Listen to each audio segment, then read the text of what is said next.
Me es grato dar lectura a la breve ficha curricular de nuestra conferenciante, a quien saludamos a la distancia. Doctora Yasmín Esquivel Moza. Es licenciada en Derecho por la Universidad Nacional Autónoma de México. Doctora en Derecho por la Universidad Complutense de Madrid. Cuenta con especialidades en Derecho Administrativo, Fiscal y en el Sistema Financiero Mexicano, cursadas en la Universidad Panamericana. Es ministra de la Suprema Corte de la Nación. Colaboró en las delegaciones políticas de Coyoacán, Benito Juárez y Azcapotzalco, del entonces Distrito Federal, hoy Ciudad de México. Bienvenida.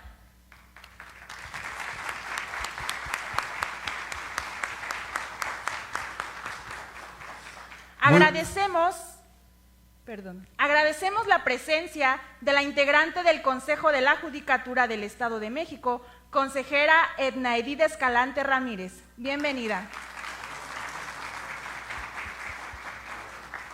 En uso de la palabra como moderador de esta conferencia, queda el presidente del Tribunal Superior de Justicia y del Consejo de la Judicatura del Estado de México, magistrado doctor Ricardo Sodi Cuéllar.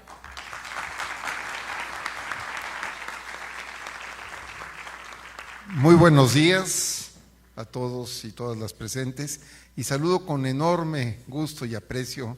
a la ministra. Y sabrá usted, ministra, que como un privilegio que tengo yo como presidente del tribunal de haber situado las ponencias y los moderadores, dije, en esta la quiero moderar yo, para tener el enorme gusto, el placer de saludar a mi amiga, la ministra Yasmín Esquivel Moza, además compañera de academias y también compañera de la universidad y de la Universidad Complutense de Madrid. Así es que para mí es un verdadero placer presentar esta conferencia que les aseguro, compañeras y compañeros, que no tendrá desperdicio, porque la ministra, además de desempeñar brillantemente su cargo, es una mujer inteligente, sensible, con una gran capacidad para la ciencia jurídica, y por eso es un privilegio tenerla en este foro de la Escuela Judicial del Estado de México. El primer Congreso de Federalismo Judicial ha tenido a los más destacados ponentes de la República Mexicana, miembros de la Suprema Corte de Justicia de la Nación, exministros de la Suprema Corte de Justicia de la Nación, los más destacados juristas de nuestro tiempo, de nuestro momento, se han dado cita aquí en la Escuela Judicial del Estado de México, precisamente para debatir en torno a un tema provocador. ¿Qué le toca a cada quien? En un sistema federal de distribución de competencias, creo que es un momento para reflexionar el estado que guarda la Federación Mexicana, el modelo de distribución de competencias, y quién mejor que la ministra para explicarnos y comentarnos esos temas y ahondar en sus grandes conocimientos para impulsar y fijar una agenda nacional sobre el federalismo judicial. Bienvenida a la Escuela Judicial, un gran placer saludarle. Muchísimas gracias, doctor Ricardo Sodi Cuéllar, por su presentación y por moderar esta conferencia, esta charla que tendré hoy con ustedes. Muchas gracias, señor presidente.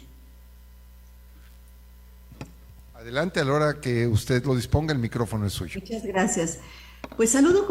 con el cariño al doctor Ricardo Sodi Cuéllar, presidente del Tribunal Superior de Justicia del Estado de México, a los señores y señoras magistrados, juezas, jueces del ámbito federal y local, consejeras, consejeros de la Judicatura del Estado de México, amable auditorio que nos escucha, amigos y amigas mexiquenses. Es un privilegio para mí participar en este foro, en el primer Congreso Nacional de Federalismo Judicial, aunque hoy de manera virtual, ya que presencialmente me fue imposible hacerlo, dado que en un momento más inicia la sesión del Tribunal de Pleno de aquí de la Suprema Corte, por lo que lo hago a través de este medio que nos convoca el Poder Judicial del Estado de México bajo la presidencia del señor magistrado Sodi Cuéllar, un magistrado presidente innovador, magistrado de vanguardia, comprometido con la impartición de justicia y también gracias a la invitación de mi amigo y extraordinario académico y funcionario, el doctor Gerardo Laveaga Rendón, para la organización de este primer Congreso Nacional de Federalismo Judicial que le toca a cada quien. En este primer Congreso se ha logrado conjuntar a muy distinguidas personalidades, todos expertos sin duda de primer nivel, tanto de la judicatura de nuestro país como de la academia. Un sincero reconocimiento. Estoy cierta que las reflexiones que aquí se emprendan constituirán un valioso aporte para el fortalecimiento del federalismo judicial. Muchas gracias por la amable invitación a participar en este foro. Me siento en casa. Siempre que vengo a estos espacios en el Estado de México, siempre de verdad me siento en casa. Gracias, señor magistrado. Pues vamos a dar inicio a este tema que hemos seleccionado sobre las controversias constitucionales. Quiero platicarles que en 1917 se incorpora a nuestra Constitución la controversia constitucional. El artículo 105 constitucional fue aprobado por unanimidad en aquella época, 143 votos, el 22 de enero de 1917, en los siguientes términos: corresponde solo a la Suprema Corte de Justicia de la Nación conocer de las controversias que se susciten entre dos o más estados, entre los poderes de un mismo estado, sobre la constitucionalidad de sus actos y de los conflictos entre la Federación y uno o más estados, así como de aquellas en que la Federación fuera parte. Con esto, el control constitucional que se ejercía a través del amparo se sumaba al que podía llevar a cabo la Suprema Corte a través de la controversia constitucional. Ahí nace este medio de control. El segundo, teníamos el juicio de amparo y ahora la controversia constitucional. Con esa redacción se mantuvo el precepto transcrito a lo largo de 50 años, pues la primera reforma que fue objeto tuvo lugar por decreto publicado en el Diario Oficial de la Federación el 25 de octubre de 1967. Posteriormente, el 25 de octubre de 1993, fue nuevamente reformado el precepto en estudio en virtud de la transformación de la forma de gobierno del Distrito Federal, que hizo necesario incluirlo como sujeto de las controversias, competencia del máximo tribunal. Y luego en 1994 tendrá lugar una de las más importantes modificaciones que ha sido objeto el artículo 105 de la Ley Fundamental, al ampliarse los supuestos de procedencia de las controversias constitucionales, además, desde luego, de la adición de un nuevo medio de control constitucional, que es la acción de inconstitucionalidad. Y de no menor trascendencia, la reforma publicada en el Diario Oficial de la Federación apenas el 11 de marzo del 2021, comprendida en la reforma al Poder Judicial de la Federación, en el cual, entre otras reformas, se amplió la procedencia de la controversia constitucional contra omisiones. Se otorgó legitimación activa a los órganos constitucionales locales para promoverlas y se precisó cuál sería su materia de análisis al señalar que únicamente podrán hacerse valer violaciones a la Constitución, así como a los derechos humanos reconocidos en los tratados internacionales en los que el Estado mexicano sea parte. El proceso evolutivo de esta figura de la controversia constitucional podríamos señalar que se viene generando desde 1995, de manera primordial, a través de una construcción jurisprudencial en la Suprema Corte y ahora de sus precedentes mediante un control concentrado de constitucionalidad. Ha sido labor de la Corte, en su carácter de máximo intérprete de la Carta Fundamental, en la que ha definido los múltiples aspectos que se han suscitado en torno a su procedencia,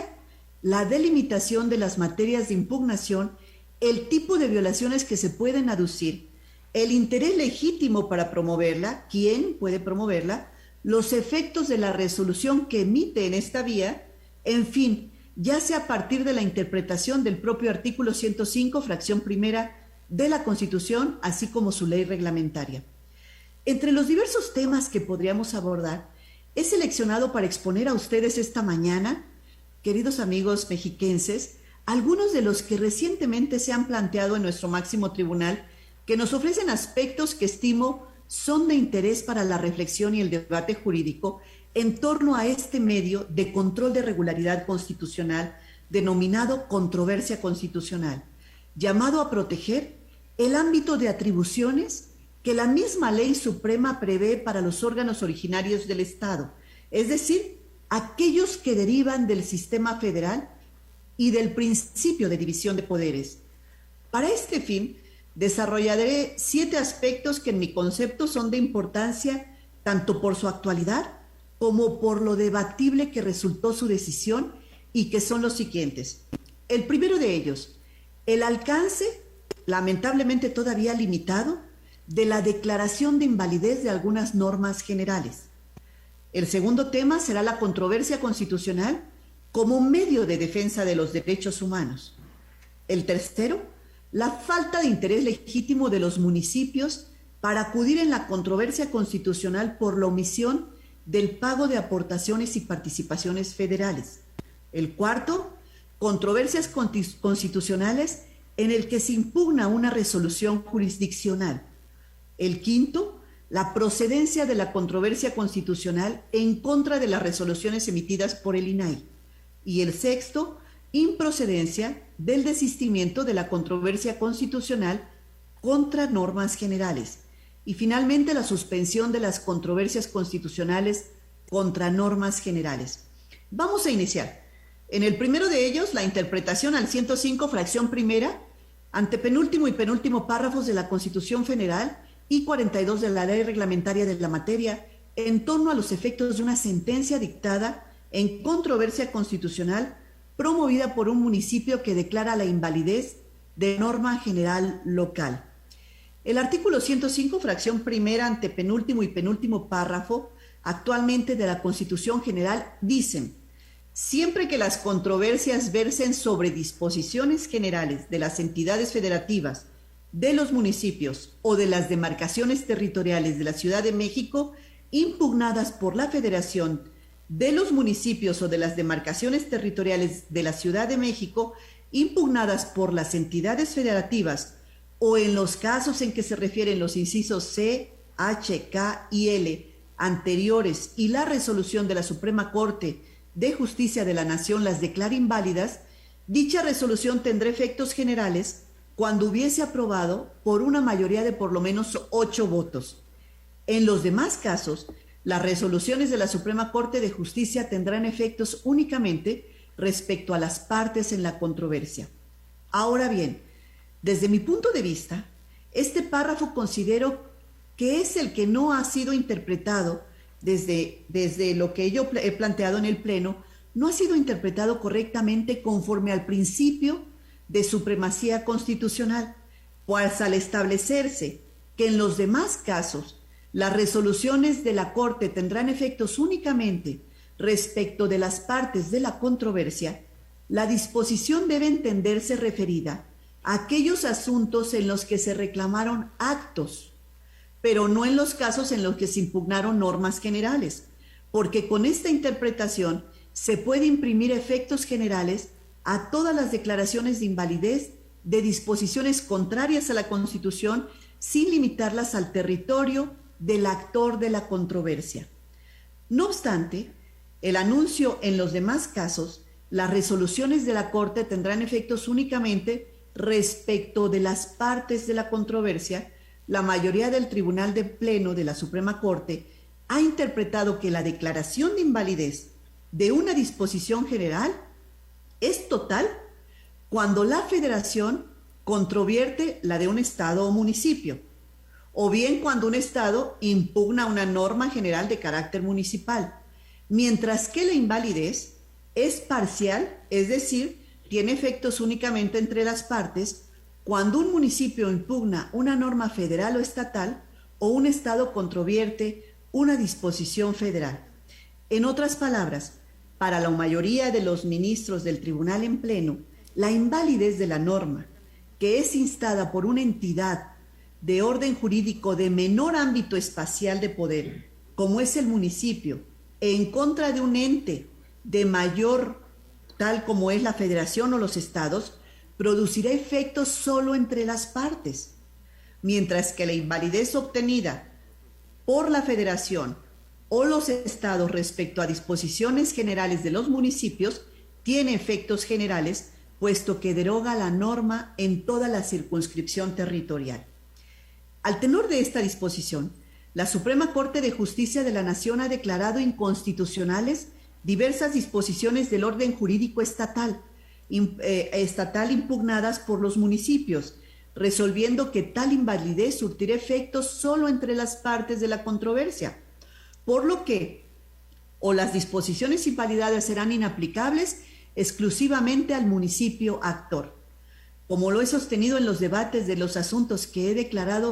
se han declarado la invalidez de una norma, particularmente del orden municipal, no comparto tal criterio, y así lo he asentado en los votos concurrentes que al efecto me he permitido emitir, pues no he estado de acuerdo con que el criterio mayoritario en el sentido de que los efectos de la invalidez solo beneficien al municipio actor y no comprenda a los otros de la misma entidad federativa.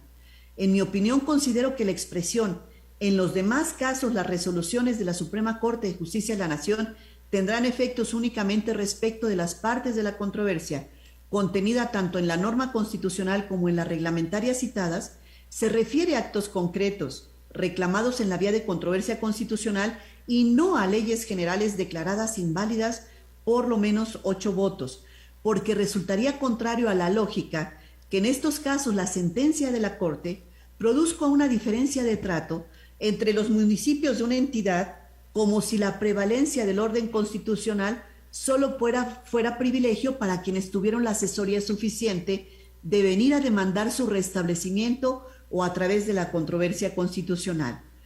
Por lo tanto, si al menos 8 de los integrantes del Pleno consideran que una norma general estatal es inconstitucional, desde mi óptica no existe justificación alguna para que esta disposición, ya sea que sea declarado inválida, solo se deje de aplicar en ese territorio del municipio que accionó la controversia y se mantenga vigente para el resto de los municipios, todos los demás que conforman el Estado. Por ejemplo, el martes pasado, hace 2 días, antier, el Tribunal en Pleno resolvió por unanimidad de 11 votos la controversia constitucional 195-2020, en la que un municipio de Nuevo León demandó la invalidez de una disposición de la Ley de Gobierno Municipal del Estado, que obliga a los ayuntamientos de la entidad a asignar a la autoridad encargada de los parques y jardines municipales la categoría de secretario o dirección general cuando su población exceda de 100,000 habitantes, lo cual sin duda transgrede el artículo 115 de la Constitución General, porque las legislaturas locales solamente pueden establecer bases para la organización de la administración pública municipal, pero de ningún modo pueden prever en las leyes qué niveles orgánicos pueden tener los cargos de los ayuntamientos, pues son estos órganos de gobierno quienes en ejercicio de su autonomía deben decidir tal cuestión, en atención a su situación financiera, conforme lo exijan las circunstancias materiales del territorio de cada municipio. Ante la evidente violación a la autonomía municipal, el Pleno declaró inconstitucional la norma, pero al señalar los efectos de la invalidez, se circunscribió al territorio del municipio actor, en este caso San Pedro Garza García, por lo que los restantes 50 municipios de Nuevo León, cuya población exceda de los 100,000 habitantes, que no promovieron controversia constitucional, siguen estando obligados a designar a una autoridad encargada de los parques y jardines con nivel de secretaría o dirección general, aunque su presupuesto no lo permita, colocando a esa entidad federativa en una situación desigual en la que algunos municipios rigen normas declaradas inconstitucionales por la Corte y para los otros municipios no, aunque esa norma haya tenido 11 votos en el Pleno de la Corte. Es por ello que, a pesar del principio de supremacía constitucional, aún en numerosos municipios de las entidades federativas rigen normas declaradas inconstitucionales por la Corte, aunque uno de ellos ya logró que en su territorio municipal no se apliquen.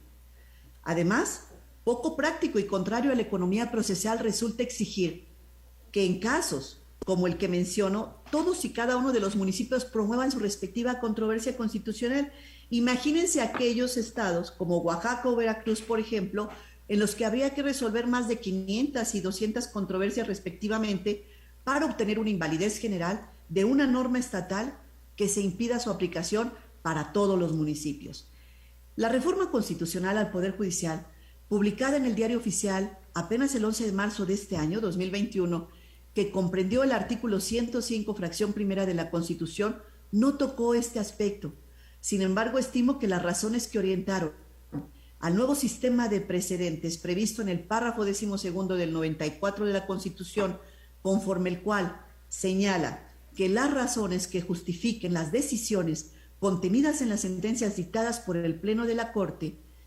por mayoría de 8 votos y por salas por mayoría de 4 votos, serán obligatorias para todas las autoridades jurisdiccionales de la Federación y de las entidades federativas, así como también la reforma al artículo 107 constitucional en materia de la Declaratoria General de Inconstitucionalidad, abonan en favor de la interpretación que he sostenido desde mi llegada a la Corte, porque si ahora, con un solo precedente en materia de amparo, es jurídicamente posible invalidar una disposición legal con efectos generales, por mayoría de razón la expulsión de las normas del orden jurídico en vía de controversia constitucional debe entender también la misma amplitud de efectos, porque nada justifica que la Constitución solo prevalezca en favor de los entes públicos que la litigaron. Ese sería un primer tema, subtema de la conferencia de hoy. El siguiente sería la controversia constitucional como medio de defensa de los derechos humanos. El pasado 9 de junio, la segunda sala de la Corte resolvimos una controversia constitucional en la que el municipio de Malinaltepec, en el estado de Guerrero, cuyo ayuntamiento impugnó el artículo 14 de la Constitución de la entidad en materia de derechos y cultura indígena, con el objeto de desaparecer la policía comunitaria o rural, integrada por miembros de la comunidad indígena y afromexicana, cuyos elementos eran designados en la Asamblea Popular o General. El municipio actor vino a la Corte y adujo que la vulneración del derecho de la autodeterminación de los pueblos y comunidades indígenas y afromexicanas, la violación al principio de progresividad de los derechos humanos, así como la violación del derecho a ser consultados de manera previa e informada, pues se obstaculizó el derecho de los pueblos y comunidades indígenas a conservar sus costumbres e instituciones propias, así como para castigar los delitos en que incurran los integrantes de la comunidad. Se suprimió el carácter constitucional de la policía comunitaria, así como de instituciones indígenas encargadas en tareas de seguridad y justicia conforme los sistemas normativos internos. Se vulneró el derecho a la consulta previa que reconoce el artículo 2 de la Constitución y los artículos 6 y 7 del Convenio 169 de la OIT, a pesar de que se trata de modificaciones que son susceptibles de impactar en las comunidades indígenas. La segunda sala determinó sobreseer en la controversia constitucional al advertir, por un lado, la falta de interés legítimo del municipio y por otro, la cesación de efectos de la norma impugnada con motivo de que un mes antes fue declarada su invalidez por el Pleno de la Corte al resolver una acción de inconstitucionalidad 78-2018 en la que se invalidó la reforma al artículo 14 de la Constitución del Estado de Guerrero por falta de consulta previa a las comunidades indígenas y pueblos afromexicanos. Respecto a la falta de interés legítimo, ¿qué es lo que me interesa comentarles? La sala determinó que el municipio promovente acudía en defensa de los intereses de los pueblos y comunidades indígenas y afromexicanas de Guerrero y no hacía en defensa de su patrimonio, de su competencia o de su autonomía municipal.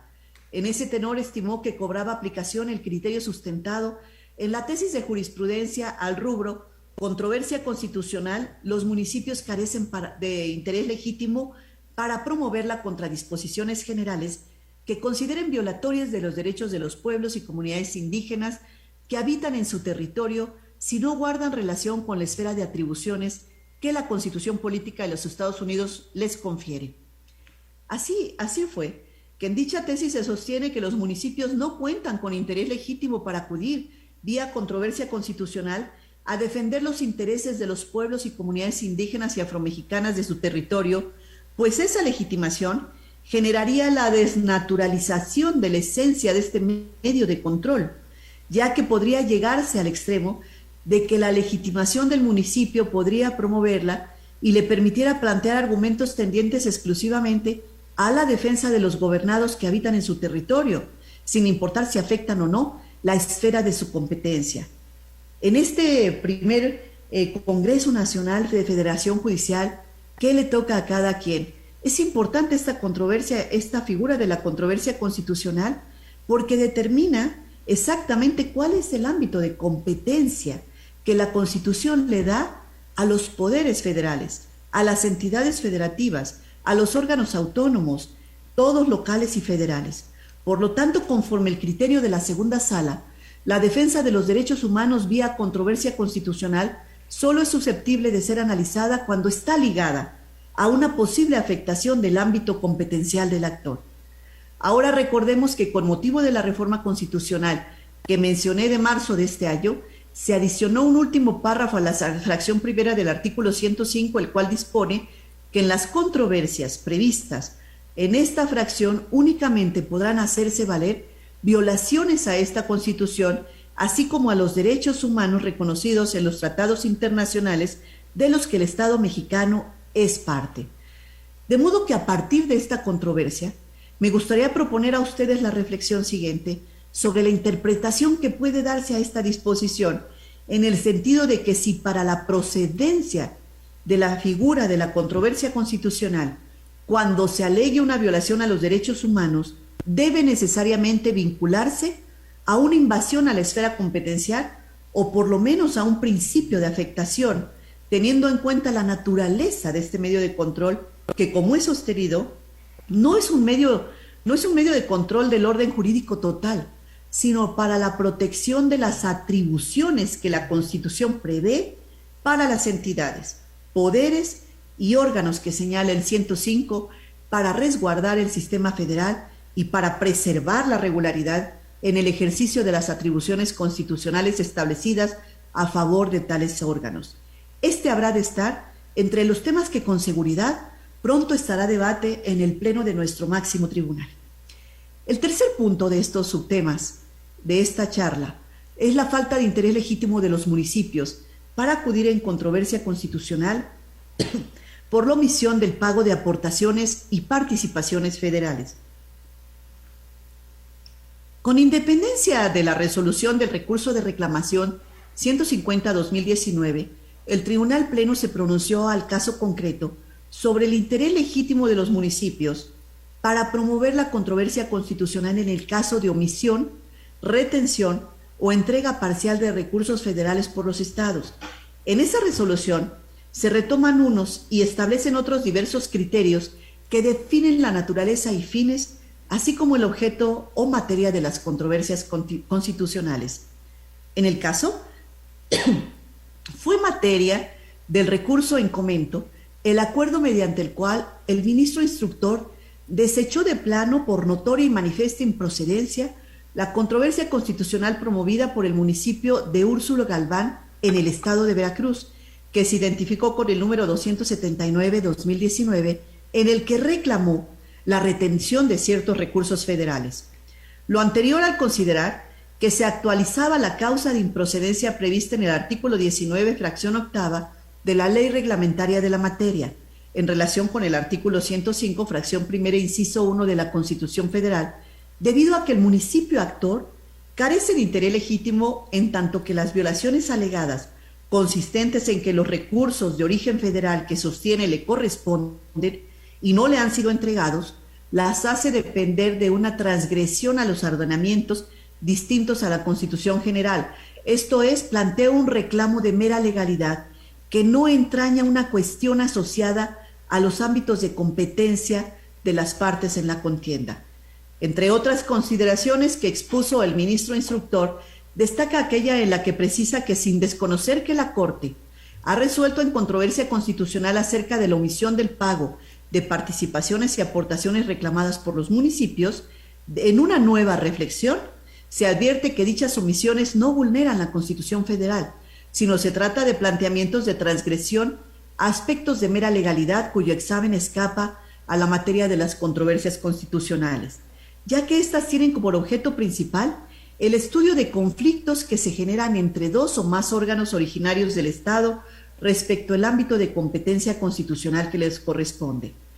Al resolver el recurso en comento, el tribunal desestimó los agravios que hizo valer el recurrente, sosteniendo en esencia: el Pleno de la Corte ha establecido que no toda violación constitucional puede analizarse en la vía de controversia constitucional, sino solo las relacionadas con principios de división de poderes o con la cláusula federal, delimitando el universo de posibles conflictos a los que versen sobre la invasión, vulneración o simplemente afectación de las esferas competenciales trazadas desde el texto constitucional.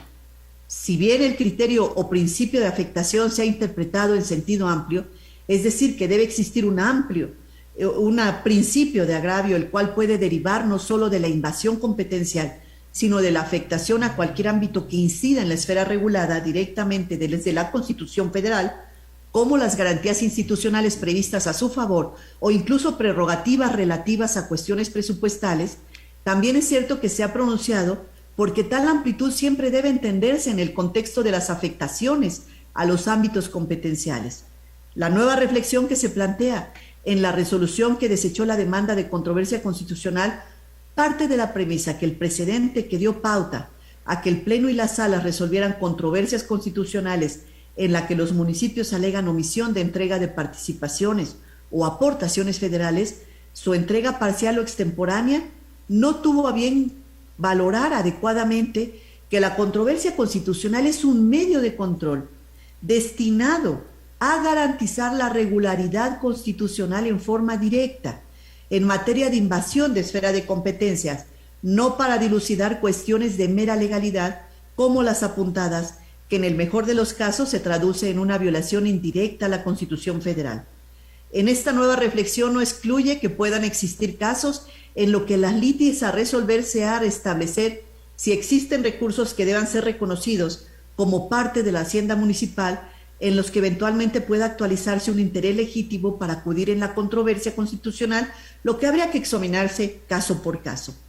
El nuevo criterio que acoge el Pleno no implica desconocer que los municipios requieran de los recursos que integran la hacienda municipal para el desarrollo de sus facultades, no. Sin embargo, a fin de respetar la materia de estudio de las controversias y concentrar los esfuerzos de la Corte en sus funciones de control constitucional, es indispensable precisar que, por regla general, la omisión, independiente de la forma que la denomine el promovente, la retención o entrega parcial de los recursos federales a los estados o municipios en los tiempos previstos en las leyes federales o locales, no constituye un conflicto constitucional de invasión de competencias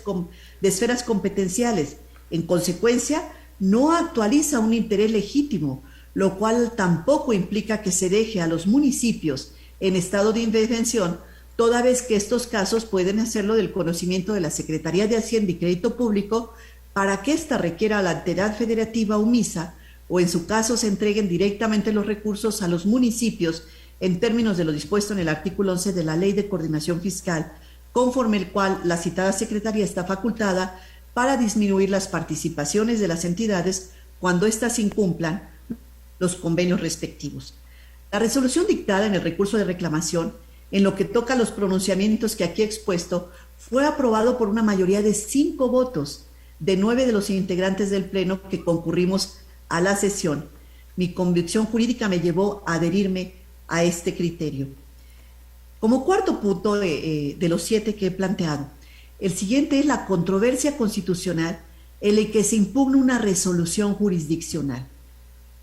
Al resolver la controversia constitucional 273-2019, promovida por los municipios de Los Reyes, Michoacán, contra la resolución del 21 de junio del 2019 dictada por el Tribunal Electoral de dicha entidad federativa en un diverso juicio para la protección de derechos político-electorales del ciudadano, así como la dictada por ese órgano jurisdiccional en ese incidente de aclaración de sentencia, el Tribunal Pleno determinó decretar su sobreseimiento. Cabe puntualizar que en la sentencia impugnada, el Tribunal Electoral demandado condenó al municipio actor a consultar a la comunidad de San Benito Palermo en torno a la entrega de recursos públicos municipales para que administrara de manera directa la comunidad, derivada de la falta de afectación y respuesta al derecho de petición que fuera ejercido por la referida comunidad. En opinión de la mayoría de los integrantes del Pleno, yo estuve en contra de esta opinión mayoritaria de los integrantes del Pleno. El municipio actor pretendía controvertir los fundamentos y consideraciones de la resolución combatida en lo principal, cobrando aplicación el criterio contenido en la jurisprudencia de la Corte,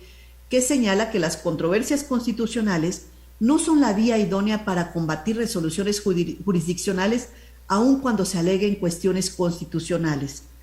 Contrario a ello, en mi opinión jurídica, compartida por el ministro presidente Arturo Saldívar, tal como lo asenté en la sesión que se debatió el asunto anunciando un voto particular, la controversia de mérito resultaba procedente,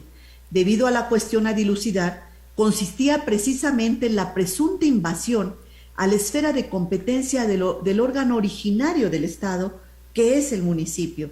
Si bien se ha considerado que la controversia constitucional no es la vía idónea para controvertir fundamentos y motivos de una sentencia emitida por un tribunal judicial o administrativo, incluso cuando se aleguen cuestiones constitucionales, porque dichos tribunales, al dirimir conflictos que han sido sometidos a su conocimiento, ejercen facultades de control jurisdiccional, también es cierto que el desarrollo de su jurisprudencia, nuestro Tribunal Constitucional ha aceptado como excepción a esta regla que un órgano originario del Estado aduzca afectación a su competencia constitucional derivada de una resolución de un tribunal. En el caso de la controversia 58-2006, en la que el tribunal en pleno concluyó por mayoría de votos que si la cuestión examinada atañe a una presunta invasión a la esfera competencial de un órgano originario del Estado, en áreas de preservar su ámbito de facultades, ello hace procedente, por ser resoluciones jurisdiccionales, no podrían analizarse en la vía de controversia constitucional, cuestiones a las que algún tribunal se arrogue facultades que no le competen, llegado al absurdo de que los poderes constituidos carecieran de los medios de defensa para impugnar los actos que consideren violatorios al ámbito competencial que les confiere la norma fundamental. Por lo anterior, el criterio quedó contenido en la jurisprudencia. Controversia constitucional procede de manera excepcional aun cuando el acto impugnado sea una resolución jurisdiccional en estricto sentido, si la cuestión examinada atañe a la presunta invasión de la esfera competencial de un órgano originario del Estado. Es de resaltar que el municipio actor promovió una controversia con la intención de evidenciar que el Tribunal Electoral del Estado de Michoacán, al emitir su fallo cuestionado, invadió su competencia constitucional, en concreto, ¿cuál? La libre disposición de sus recursos económicos, atento al principio de libre administración hacendaria, que se traduce en el ejercicio directo de su presupuesto, aunado a la presunta violación de reglas constitucionales que en materia de transparencia y rendición de cuentas tiene la obligación de observar en su carácter de autoridad y específicamente como el orden de gobierno reconocido por la ley fundamental, haciendo evidente que en el caso se estaba frente a una excepción a la regla general de improcedencia de las controversias constitucionales contra resoluciones jurisdiccionales que precisamente se ha concretado en aquellos supuestos en que el tribunal desborda su competencia para generar un conflicto de invasión de esferas con otro poder u otro órgano originario del Estado. Lo anterior en la medida en que el control constitucional busca dar unidad y cohesión a los órdenes jurídicos reconocidos por el magno ordenamiento, en las relaciones entre las entidades y órganos de poder que conforman, lo cual justifica que una vez que se han consagrado un medio de control para dirimir conflictos entre dichos entes, la Suprema Corte como Tribunal Constitucional se encuentra encargada de tutelar y garantizar. En oposición a mi punto de vista, la mayoría de los integrantes, y del punto de vista de los que quedamos en minoría, la mayoría de los integrantes del Pleno sostuvo que el municipio actor pretendía controvertir los fundamentos y consideraciones de la resolución dictada por el Tribunal Electoral del Estado, precisando que el Tribunal Pleno, al fallar aquella controversia 58-2006, en la que aceptó como excepción de improcedencia de la controversia contra resoluciones jurisdiccionales, se sustentó en la circunstancia de que el conflicto competencial alegado se suscribía entre dos órganos jurisdiccionales de un mismo estado. Consecuentemente, como en este caso el municipio de Los Reyes, Michoacán, no reclamaba que a él le correspondiera dirimir el conflicto sometido al conocimiento del tribunal demandado, sino que en su concepto el tribunal electoral carecía de competencia para obligarlo a disponer de recursos públicos y entregarlos a una comunidad indígena que se encuentra en su territorio. El tribunal determinó que no era aplicable la regla de excepción para cuestionar en vía de controversia resoluciones jurisdiccionales. En este asunto me apartaré del sentido de la decisión porque para mí el criterio de excepción es aplicable a toda controversia constitucional en la que se argumente que determinado tribunal invadió competencias propias, como ocurrió en este asunto. Y quisiera aprovechar este apartado para señalar que en las entidades federativas ha proliferado un buen número de salas constitucionales, que en muchos casos, por cierto, de acuerdo al análisis que nosotros hemos advertido, de los 32 estados de nuestro país, 27 de ellos tienen salas constitucionales locales. Por cierto, el Estado de México tiene sala constitucional local, tiene esta instancia en la que pueden recurrir para dirimir las controversias constitucionales por invasión de competencias. En las salas constitucionales, en muchos casos reflejan el orden jurídico estatal, el esquema previsto en la Constitución General para la regulación de acciones de inconstitucionalidad y controversias constitucionales, lo cual ha planteado diversas interrogantes en los ámbitos de facultades de estas salas constitucionales, así como las impugnaciones de sus decisiones. Quiero comentarles sobre este primer aspecto, y sobre todo a aquellos que integran la Sala Constitucional del Estado de México. Tenemos aquí varias reflexiones. En un primer aspecto, no hay duda de que estos sistemas de control constitucional se limitan a la revisión de la regularidad de actos y normas frente a la Constitución estatal, por lo que no puede exigirse que deba acudirse previamente a esa jurisdicción local antes de instar ante la Suprema Corte una acción de controversia, pues lo que esta revisa, la Corte, es la norma o acto controvertido, cotejando el contenido de cara a la Constitución General. Se trata, pues, de dos niveles de análisis que no compiten, sino que solo se complementan. En uno, impugna violaciones a Constitución local, y en el otro, aquí en la Corte, violaciones a la Constitución General. Por lo que considero que lo resuelto en las salas constitucionales será posible reclamarlo ante la Suprema Corte de Justicia de la Nación por los entes públicos legitimados respectivos en vía de controversia constitucional, sí y solo si se alega una invasión de competencia prevista en la Constitución General, tal como lo he apuntado con anterioridad, en tanto que es esa la misión esencial de este medio de control constitucional federal, limitándose la Corte a examinar el planteamiento respectivo y ningún otro referido a la posible vulneración de normas secundarias, es decir, distintas a la Constitución General. Y finalmente, les quiero comentar que me llama la atención que el Estado de Nayarit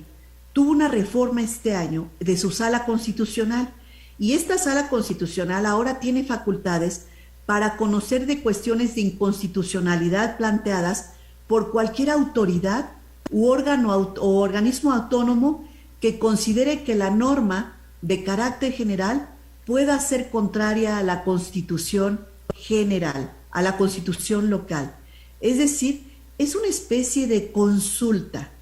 Entonces, las autoridades y organismos autónomos pueden consultar su sala constitucional cuando consideren que existe alguna disposición que es contraria a la Constitución del Estado. Esa parte nos llama la atención porque he advertido que no lo tienen las demás salas constitucionales locales. Pasamos a nuestro quinto punto de los 7 que he estado planteando, que es la procedencia de la controversia en contra de las resoluciones emitidas por el INAI. He traído casos únicamente en los que han sido controvertidos en el alto Tribunal Constitucional, en el Pleno de la Corte, han sido muy ampliamente debatidos y las votaciones han sido divididas. Por eso me parecieron interesantes comentarlos esta mañana con nuestros amigos de este Congreso Nacional de Federalismo Judicial, este primer Congreso de Federalismo Judicial. En este caso, en el tema del INAI, la resolución de la controversia constitucional 308-2017, promovida por el Instituto Federal de Telecomunicaciones en contra de una resolución dictada por el INAI, por el Instituto Nacional de Transparencia, Acceso a la Información y Protección de Datos Personales, mediante el cual ordenó al IFT, el INAI ordenó al IFT realizar una prueba de daño conforme a las disposiciones de la Ley Federal y la Ley General de Transparencia y Acceso a la Información Pública, previo a clasificar cierta información como reservada. Por decisión mayoritaria del Tribunal Pleno, determinó que la controversia constitucional era procedente. Lo anterior toda vez que, si bien es cierto que las decisiones del INAI son vinculantes, definitivas e inatacables para los sujetos obligados, ello admite dos excepciones. Una, cuando dichas resoluciones puedan poner en peligro la seguridad nacional, caso en el cual el consejero jurídico del Ejecutivo Federal podrá interponer recurso de revisión ante la Corte. Y el segundo, cuando el Ejecutivo Federal, las cámaras del Congreso de la Unión u otro órgano constitucional autónomo estime que las decisiones del INAI en materia de transparencia afectan sus respectivos ámbitos competenciales, en cuyo caso podrán promover controversia constitucional, supuesto este último, que en concepto de la mayoría se actualizó en este caso. En mi opinión, la que compartieron dos ministros más, que nos quedamos en minoría emitiendo voto particular, la controversia debió desecharse al actualizarse la causa de improcedencia de fuente constitucional, es decir, no son impugnables las decisiones del INAI. La postura de la minoría se sustentó en la porción del artículo 6 de la Constitución que dice: las resoluciones del organismo garante son vinculatorias, definitivas, inatacables para los sujetos obligados. El consejero jurídico del gobierno podrá interponer recurso de revisión ante la Corte en términos de lo que establezca la ley, solo en caso de que dichas resoluciones puedan poner en peligro la seguridad nacional conforme la ley en la materia.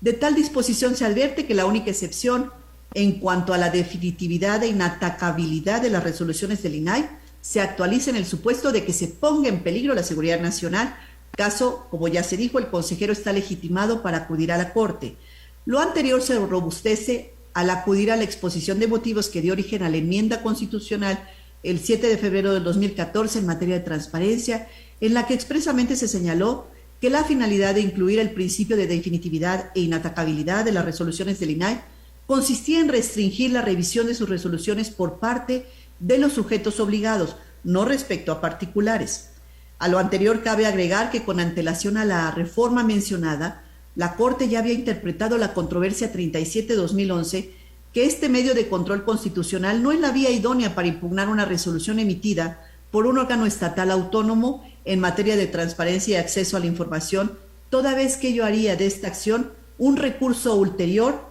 o medio de defensa para someter a revisión la misma litis debatida en el procedimiento originario, por lo que en tales supuestos la controversia constitucional por regla general era improcedente.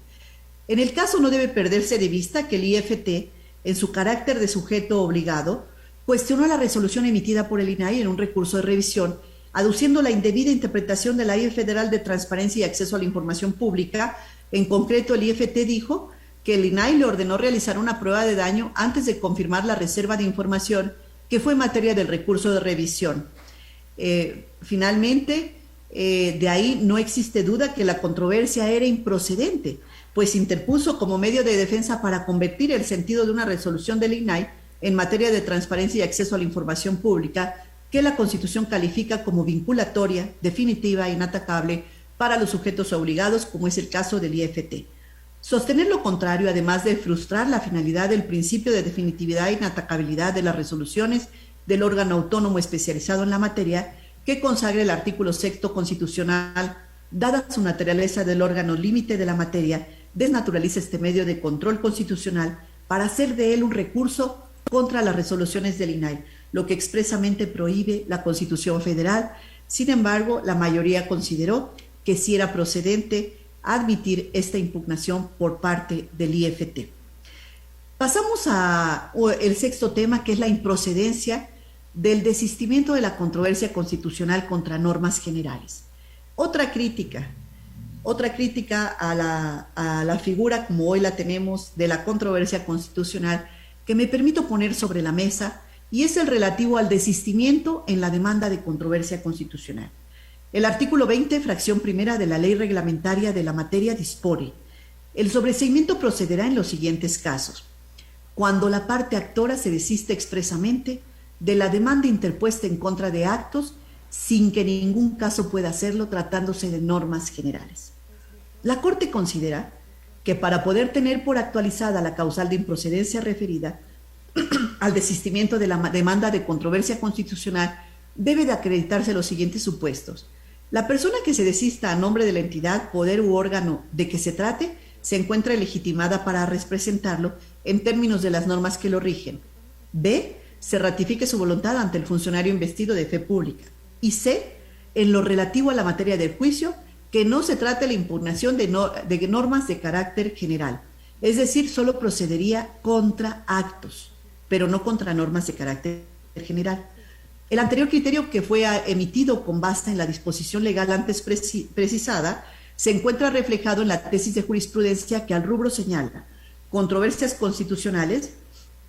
el desistimiento de la demanda puede hacerse en cualquier etapa del procedimiento, siempre y cuando sea expreso y se refiera a actos y no a normas generales y controversias constitucionales, condiciones para la procedencia del sobreseimiento por el desistimiento de la demanda. Y a lo largo de los últimos 25 años, la Corte ha resuelto numerosas acciones de inconstitucionalidad y controversias constitucionales, cuyos supuestos de procedencia se han venido ampliando de manera considerable, devolviendo el equilibrio competencial a su cauce constitucional en los casos en que hubiese fracturado.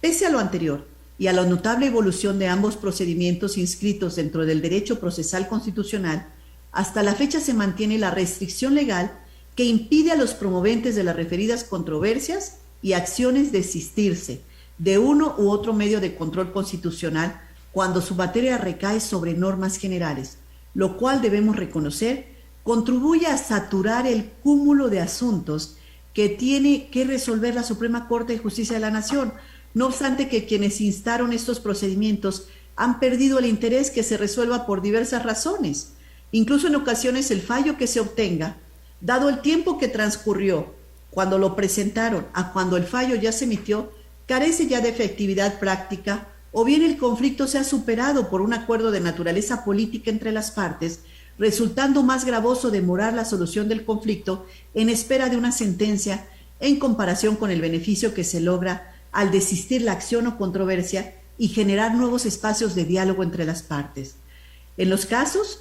estos casos, la aceptación del desistimiento por parte del máximo tribunal no implica renunciar a la obligación de velar por el respeto a la Constitución o a los derechos humanos, pues también existe el juicio de amparo como la alternativa legal para que en su caso pueda remediarse la afectación que pudieran resentir los particulares con la norma general que se hubiera impugnado, de manera que tampoco necesariamente tales normas quedan inmunizadas de futuras impugnaciones por parte de los destinatarios de las mismas.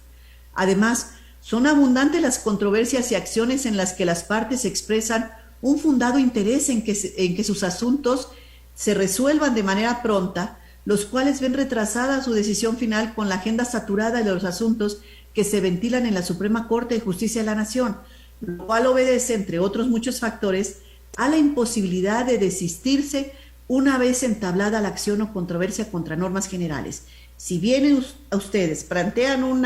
conflicto competencial, una controversia constitucional, ya no pueden desistirse. Tengamos presente que en el año 2011 se determinó que adicionar un párrafo al artículo 94 de la Constitución Federal para instituir la figura de la resolución prioritaria de asuntos, pero solo cuando alguna de las cámaras del Congreso o el Ejecutivo Federal justifiquen la urgencia atendiendo el interés social o el orden público, disposición que hace patente la necesidad de evitar el retraso en la solución de los asuntos del máximo tribunal mediante diversas medidas legales, como la que me permito compartirles, con el objeto de que la Corte conserve únicamente aquellos asuntos en los que las partes tienen un efectivo interés en obtener un fallo de fondo, sin detrimento a la salvaguarda del orden constitucional que nos han confiado. Una medida como la que planteo permitiría a la Corte resolver en definitiva únicamente los asuntos en los que las partes tienen interés dejando en libertad de elegir quienes no lo tengan, se puedan venir a desistir para encontrar otros medios de composición en su diferendo. Y finalmente entramos al tema número 7, la suspensión en controversias constitucionales contra normas generales. El segundo párrafo del artículo 14 de la ley reglamentaria de la fracción primera y segunda del artículo 105 de la Constitución General dispone que la suspensión no podrá otorgarse en aquellos casos en que las controversias se hubiesen planteado respecto de normas generales. Sin embargo, la Corte ha interpretado que a través de esta vía de control excepcionalmente, sí es posible conceder la suspensión cuando las normas reclamadas impliquen o puedan implicar la transgresión irreparable a algún derecho humano. Por ejemplo, la segunda sala, al resolver por mayoría de votos un recurso de reclamación 32-2016, el 26 de octubre del 2016 determinó que era procedente conceder la suspensión solicitada para el efecto de que las cosas se mantengan en el estado en que se encontraban durante todo el tiempo que durara el trámite de la controversia constitucional respectiva y no se ejecutara en perjuicio de la actora una disposición general. En este asunto se impugnó la fracción 13ª del artículo 121 de la Ley de Transparencia, Acceso a la Información Pública y Rendición de Cuentas, y se concedió la suspensión para que no se hicieran públicas las declaraciones patrimoniales, de intereses y fiscal de determinados servidores públicos, con el objeto de mantener viva la materia de la controversia constitucional que se trataba. Otro caso, también el fallado mayoritariamente por la segunda sala, fue el recurso de reclamación 69-2020, en el que se resolvió conceder la suspensión contra una norma estatutaria emitida por el IFT, porque dicha sala advirtió que la válida distribución de competencias al interior del instituto podría quedar en un previsible estado de inseguridad jurídica en tanto no se resolviera la controversia constitucional, pues es indudable que la sola lectura de la disposición impugnada por la Cámara de Senadores generaba un amplio espacio a diversas interpretaciones por su ambigua redacción que muy probablemente provocarían en el pleno de dicho instituto desavenencias en la designación y remoción de los titulares de la unidad, coordinadores generales y directores generales, que resultaba conveniente evitar por la obvia importancia que revisten los servidores públicos para que el presidente de ese organismo ejerza las atribuciones que le corresponden, tomando en cuenta que el IFT es el garante de los derechos humanos, la libertad de expresión y la manifestación de las ideas, pues así lo dispone el artículo 28 de la Constitución General en sus párrafos 15º y 16º, que expresamente encomendaron al Instituto Federal de Telecomunicaciones garantizar y hacer efectivos los derechos humanos contenidos en los artículos 6 y 7 de la propia Constitución General. Finalmente, el 14 de julio, la segunda sala, al resolver mayoritariamente el recurso de reclamación 12-2021, confirmó la concesión de la suspensión contra el decreto 110, mediante el cual se reformaron diversos artículos de la Constitución de Baja California relacionados con la reforma judicial a esa entidad, asunto en el cual se estableció que como el Poder Judicial de Baja California cuestionaba la validez del decreto impugnado en aras de garantizar en todo momento el pleno derecho humano de acceso a la justicia de los gobernados, debe optarse por paralizar sus efectos y consecuencias hasta en tanto se analice la constitucionalidad y que la Administración de Justicia del Estado de Baja California continúe operando en los términos en que lo hacía de manera previa a las reformas constitucionales controvertidas para no generar una afectación irreparable a la sociedad. Es decir, en esta controversia el Poder Judicial del Estado dijo que se estaban violentando sus competencias con esta reforma emitida por el Congreso. Se otorgó la suspensión a favor del Poder Judicial del Estado. Este es el caso que vimos hace unos días en la sala y lo expongo porque sé que estoy ante autoridades del Poder Judicial del Estado de México y que sepan también que encuentran estos espacios cuando consideren que existe alguna vulneración, lo puedan plantear para que sea analizado por la Corte. Estimados señores y señoras, hasta aquí la exposición de algunas controversias constitucionales que se han resuelto en nuestro Tribunal Pleno.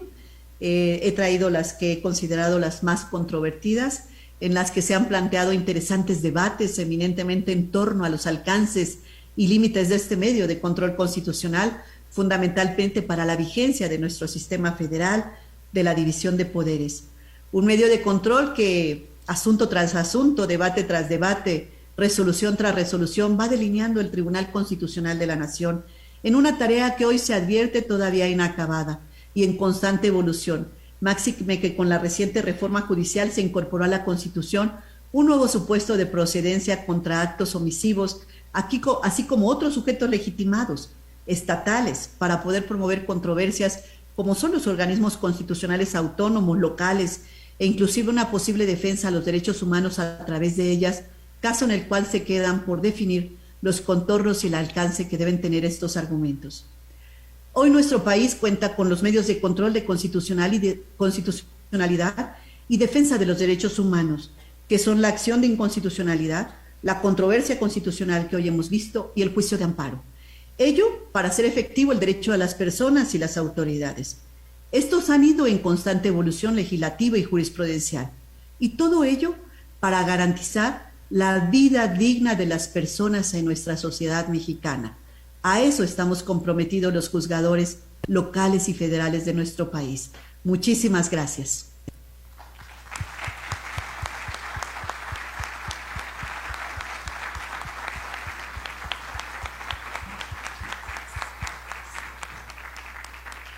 Muchísimas gracias, ministra. Sin duda, nos falta tiempo para escucharla y espero que esta presencia suya en la Escuela Judicial sea recurrente. Sabemos que contamos con su gran disposición para empujar las fronteras del conocimiento en la materia jurídica. Siempre un placer saludarla